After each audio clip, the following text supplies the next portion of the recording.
என்ன இன்னைக்கு எந்த மாதிரியான கதை வச்சிருக்கீங்க? இன்னைக்கு பயத்துக்கே பயத்தை காட்டக்கூடிய ஒரு கொடூரமான கதையை பத்தி தான் சொல்ல போறேன். பயத்துக்கே பயம் காட்டுவீங்களா? ஆமா, பயத்துக்கே பயத்தை காட்டுவேன். அந்த மாதிரியான ஒரு கதையை தான் இப்போ நம்ம பார்க்க போறோம். ஐயையோ, அப்ப இருங்க, நான் போய் ஃப்ரெண்டையும் கூட்டிட்டு வந்துறேன். அதுக்கெல்லாம் நேரம் இல்லை. இப்பவே நான் சொல்ற கதையை கேளு. ஃப்ரெண்ட்ஸ், நீங்களாச்சும் கூட இருப்பீங்களா? இவர் பயங்கரமான கொடூரமான கதை சொல்லுவேன்னு சொல்லிட்டு இருக்காரு. என் ஃப்ரெண்ட வேற கூப்பிட மாட்டேங்கிறாரு. அதனால நீங்க என் கூடவே இருந்து இந்த கதையை கேளுங்க. வாங்க, எல்லாரும் கதைக்குள்ள போலாம். வாங்க வாங்க எல்லாரும் போலாம். அது மனிதர்கள் யாரும் வசிக்காத ஒரு பயங்கர நகரம். ஆவிகளால சூழப்பட்ட அந்த நகரத்துக்கு போனவங்க யாரும் திரும்பி வந்ததா சரித்திரமே இல்லை. அதை சுத்தி உள்ள கிராமங்கள் எல்லாத்துக்குமே அது எவ்வளவு கொடூரமான ஒரு நகரங்கிறது தெரியும். ஐயையோ, அவ்வளவு கொடூரமானதா? ஆமா, நீ நினைச்சு கூட பார்க்க முடியாத அளவுக்கு கொடூரமான ஒரு நகரம். அப்படி அந்த நகரத்துக்கு என்னதான் ஆச்சு? இது ஒரு சபிக்கப்பட்ட நகரத்தோட கதை. இந்த நகரம் இப்படி ஆகுறதுக்கு முன்னாடி செழிப்பா ஒரு காலத்துல குழந்தைங்களோட சத்தம் நிறைஞ்ச ஒரு நகரமா இருந்துச்சு. ஒவ்வொரு சிகப்பு பௌர்ணமி அப்பையும் அந்த நகரம் தன்னோட கோர தாண்டவத்தை ஆரம்பிக்கும். என்னன்னே சொல்றீங்க? இதுக்கு தான் நான் அப்பயே என் ஃப்ரெண்ட கூட்டிட்டு வரேன்னு சொன்னேன். இப்படி பயமுறுத்துறீங்களே. ஆமா, அன்னைக்கு அப்படி என்ன நடக்கும்? அது வரைக்கும் கொஞ்சம் அமைதியா இருந்த எல்லா ஆத்மாவும் அன்னைக்குதான் ரொம்ப ஆக்ரோஷமா மாறும். ஐயையோ, இதுக்கு மேல என்னால முடியாதுனே. முடியவே முடியாது. நான் வீட்டுக்கு போறேன்.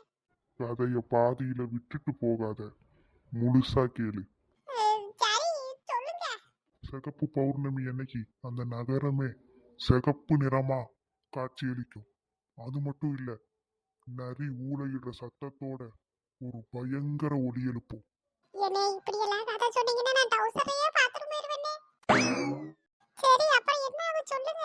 இந்த மாதிரியான பௌர்ணமி அன்னைக்கு சுத்தி இருக்க எந்த கிராமத்துல இருக்க மக்களும் அன்னைக்கு நைட்டு வெளியே வரவே மாட்டாங்க. ஏனே? ஏன்னா அது வரைக்கும் அந்த நகரத்துக்குள்ளேயே இருந்த ஆத்மாக்கள் அன்னைக்கு அதிக சக்தி அடைஞ்சு அதுக்கு வெளியில வரைக்கும் வரும். சுத்தி எந்த கிராமத்துல வெளியில ஆட்கள் சுத்தினாலும் அவங்களையும் சேர்த்து அந்த நகரத்துக்கு எடுத்துக்கிட்டு போயிடும். ஐயையோ. ஏனே, நம்ம உட்கார்ந்து பேசிட்டு இருக்கிறது நைட் நேரம் தானே? ஆமா, ஆனா இன்னைக்கு சிகப்பு பௌர்ணமி கிடையாது. எப்பா தப்பிச்சே. அந்த நகரத்துக்கு நடுவுல ஒரு பயங்கர பங்களா ஒண்ணு இருக்கு. அதை சுத்தி அடிக்கிற அந்த காத்தோட ஸ்பரிசத்திலேயே தெரியும் அது எவ்வளவு கொடூரமான ஒரு பங்களான்னு. அது மட்டும் இல்ல, இந்த கதை தொடங்குறதுக்கான முக்கிய காரணமே இந்த பங்களா தான். என்னன்னே சொல்றீங்க?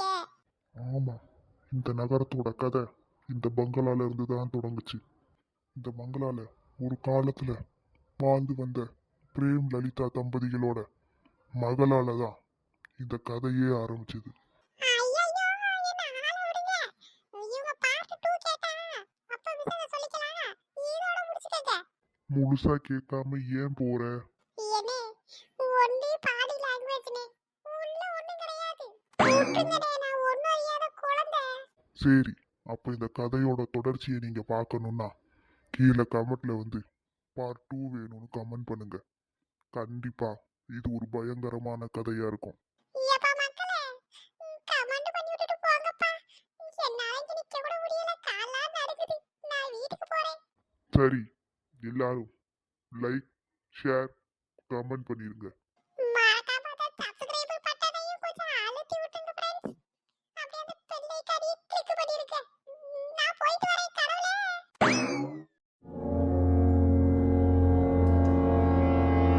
உங்களுக்கு இந்த எஜமானியோட கதை வேணும்னா பார்ட் 2னு கமெண்ட் பண்ணுங்க.